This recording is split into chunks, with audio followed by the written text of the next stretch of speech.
I didn't want to come out with my movie review until today because I wanted to watch the show or the episode a second time. I've now watched it twice, and I'm ready to give my review. Now, let me just say that there wasn't much fighting in there. There was no Jessica Jones, no mention of any defenders. Honestly, guys, I didn't like it. I loved it! I was head over heels about this show. I enjoyed it. I was screaming at the top of my lungs like how I am right now. I loved this show. Daredevil is a fuck.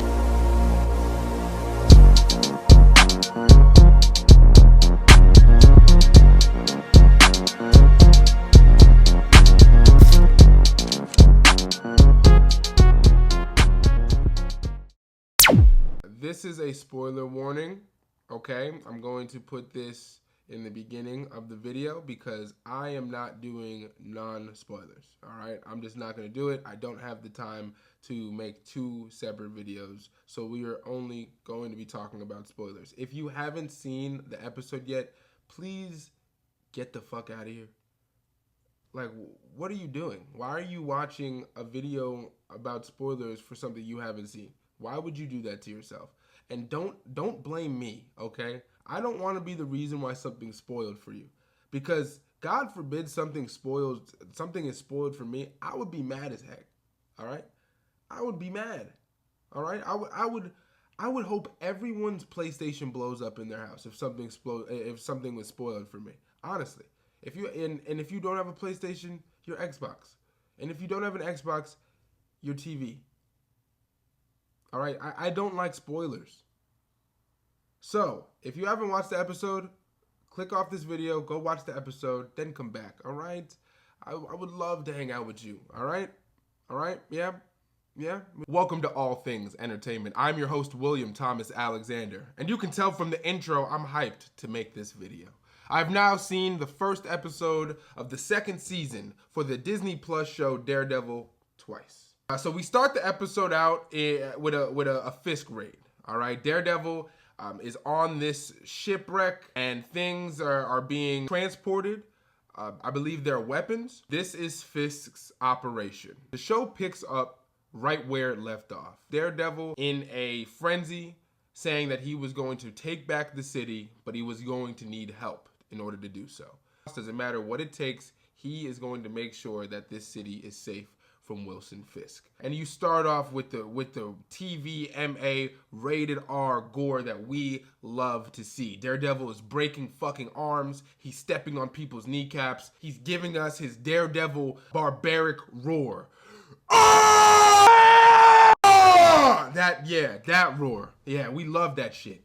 We love that shit. He's doing Daredevil things. Beating ass, taking names. A really cool thing that I have to point out is how they show when he's using his abilities in the very intense moments. When he's using his senses, his hearing, the ratio of the frame starts to get bigger. And the way they show that is very, very interesting. It gets you even closer into the TV because you're trying to hear, you're trying to hone in on your senses too while he's using his abilities. It's really crazy how they were able to do that. Then you move on to the relationship between Karen and Matt. They're in their own little hideout apartment. It's very secluded above Josie's diner. They both lost their best friend. That type of trauma really bonded them, and they are closer than ever. Karen's also learning how to fight now.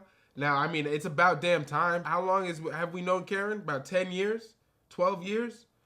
Man, it's about damn time that you started learning how to fight. Why hasn't he taught her at all? Like, I think that's crazy that she started now. Obviously, you have Wilson Fisk. You have Vincent D'Onofrio playing Wilson Fisk. He's another one of those born to play characters. I cannot picture anybody else playing Wilson Fisk. I'm at that point, and maybe it's because he's been Wilson Fisk for so long, which could be true. He doesn't look up to no one. He doesn't take no for an answer. Bro, you do not want to cross this nigga, bro.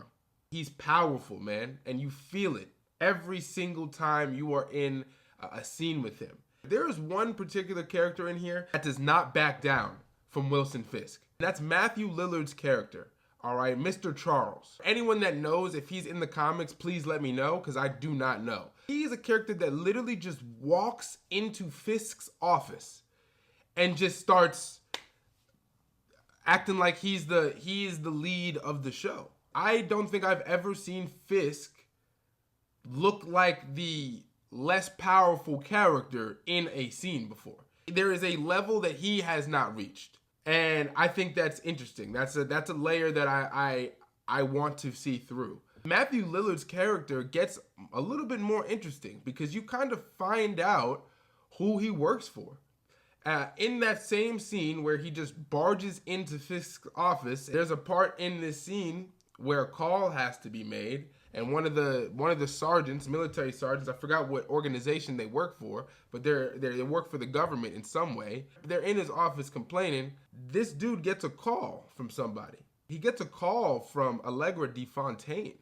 And as soon as Allegra DeFontaine calls this dude, he immediately backs up off of Fisk. Whatever Allegra DeFontaine said to this dude, he completely shut it down. Allegra DeFontaine got pulled, and it seems like she is on a different level than Fisk. Like I said before, you guys, I have never seen anyone out hierarchy Fisk. Like, there's someone above him, and I feel like that is a new light. That's a new element that we haven't seen before. If Allegra DeFontaine is helping the Kingpin, then there is some serious trouble going on.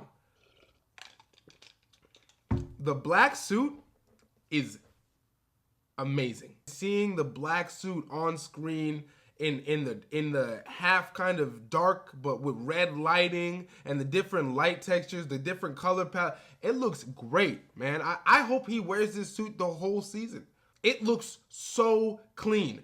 We should only be seeing Daredevil at night, honestly. I mean, I know he obviously he's not a hero that only comes out at night. I know that, obviously. The only time I've seen him in broad daylight is in that She-Hulk, and I will never forgive She-Hulk for making me see that.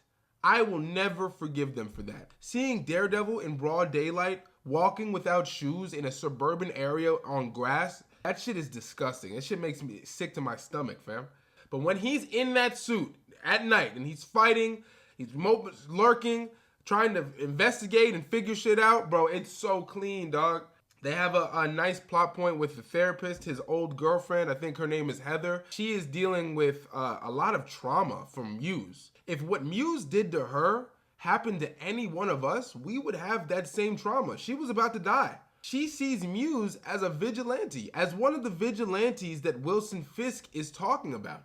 So they show us that she's helping him. She goes through a very traumatic experience, and we're seeing the result of that. She's a therapist who's going through her own trauma, which is now affecting her job as a therapist. And as a therapist, you're supposed to be the one that's trying to figure out other people's emotions. You're supposed to be good at this. This is supposed to be your thing.